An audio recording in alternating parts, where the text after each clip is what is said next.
Hello, and welcome to something. I'm not quite sure what to call this yet, and I'm just kind of testing this out. But we have a YouTube channel for the Acid Cast, and this isn't what this is. This is going to be about 5-10 minutes long. I don't have twist here, but it's just generally a roundup of all the news because there's too much news to write, and we generally try and keep it to one article a day on the front page so things kind of can get some notice.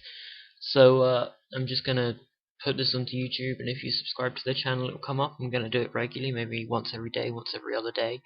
Um, Jesus, that was something falling on my floor. But just it's a general something, and it'll just round up all the news, and I'll leave it with a bit of a discussion at the back, so you can discuss it in the thread. And I need a name for it. If you have a name for this, please tell me, and I'll use that. I need a drink. And if you have any other suggestions and ideas, please tell me. Anyway, on with this thing.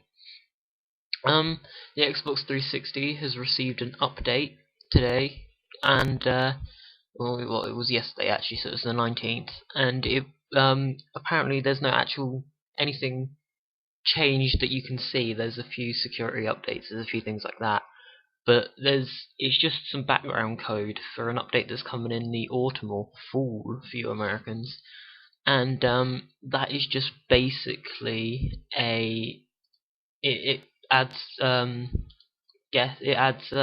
you call it, some pre-code or something for the the update coming in full. Other than that, it's just a few security fixes. Sorry for that. I was trying to find the thing on the internet where it told me exactly what was coming in the full. So the update in the full is going to bring a few things. It's going to have some dashboard changes, which is it's going to be an updated standard and Connect dashboard with full voice dashboard commandment support. So basically, it's going to be a new dashboard which will help people using the Connect navigate it a bit more and give the voice commands a bit easier, because if you have loads of little tabs and you can't exactly move your hand about, you might not be able to be precise enough. There's a few things that are actually brand new. There's 4 new things brand new coming to the Xbox Live, and only 3 of them will probably be for Americans, and that is Bing Search on Xbox 360. And I don't think this is an actual browser. I think it's just you search your 360 with Bing software. And we all know how good Bing is because everyone uses that. YouTube on the Xbox 360 with Bing search support. So I guess if you search in panda sneezing or something, and it will come up with the video on YouTube. It adds beacons, and I'm not quite sure what this is, but I think it's just something to ask your friends to come along and play with you or something like that. I'm not too sure. And this is the big one for the Brits, and it adds the BBC iPlayer video streaming, so we can watch the iPlayer and the BBC things on the Xbox now, which I can imagine being quite good, because I hate having to switch over my TV when something is on the other source input. There's a few Xbox Live changes, which is live television on Xbox 360. And this one is changing your 360 into a set-top box, and Xbox are playing a bit of catch-up with this, because obviously the PS3 have had the ITV player, they've had, I think, Hulu, things like that, for a long time. But this time it adds an actual local channel, so you get all your local channels, some news and some sports, and I'm not actually too sure what's coming, because it's just a sentence of what I found. And also cloud storage for game saves in the Xbox Live profile. So you can save your profile onto the Xbox Live cloud, and it'll save time switching between Xboxes. That's quite good. Also, Apple are eating into the PC market with the iPad, breaking records with 9.25 million sales in the last 3 months, and in the PC market, it now represents 11% of total sales, which is up from 7% in January, and it's just taking out a large chunk of the Call of Duty. Not Call of Duty. Why did I say Call of Duty? Of the PC market. And with the release of iOS 5 in autumn, it's going to allow you to set up your iPad without a computer, because before you had to set it up with a Mac or a PC. This time you can set it up on your own.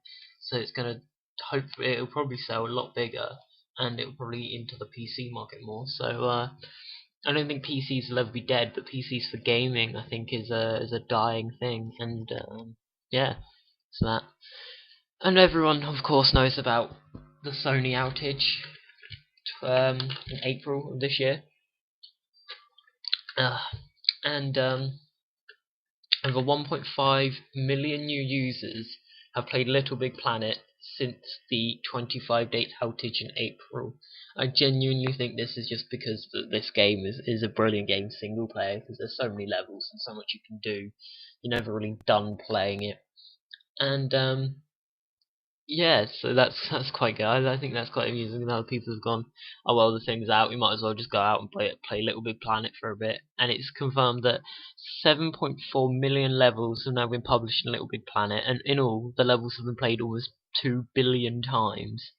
And yeah, so it kind of, what they've said about the game is that it slowly coaxes people into players into the PlayStation Network, gives them a reason to go online, and it was talking about players who find the traditional I have a console to play FPSs thing a bit too daunting and scary. Here's a funny one as well.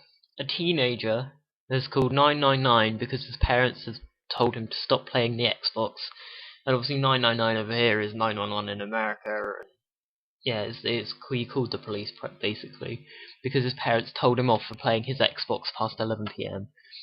This kid was 13, and he was told it was time to go to bed by his parents, so they turned off his Xbox, and then he called the police. And yeah, what a ridiculous story for someone to do. I'm pretty sure my parents would smack 7 shades of silly out of me for doing something like that. Can guarantee it that they would do that. Yes. Anyway, so that's this thing kind of wrapped up. I'm going to leave you with a little a thought at the end, which is how do you think that the YouTube community or YouTube as a whole has affected how games are kind of perceived, and how they're sold, and how, like, if you have the support of the community of YouTubers for your game, then you're gonna pretty much have a successful game, because everyone was going to support Homefront. Homefront had a big hype on it, and then kind of everyone got hold of it, and the YouTube community kind of went, nah, this isn't as good as we thought. And then everyone went, nah, this isn't as good as I thought. So yeah, that's my leaving comment, and please discuss that in the thread that this will be posted in, and tell me your thoughts as well. Do you think this is a good thing to do, and we'll have a bigger, longer acid cast every week or whenever we can? Because it hasn't been very regular, but if I do this, I think I can pretty much push it out every day, because it's actually taken me about 4 hours. But I was watching Heroes, and then it turned out that Nathan Petrelli was Claire's dad, and I was like, oh my god, I've got to watch the next episode. So that didn't help, and then I kind of fell asleep. Yeah, so that didn't help either. So it would take me about half an hour, but this time it took me about 4. Anyway, this is Fren for Acid Mods, and see ya.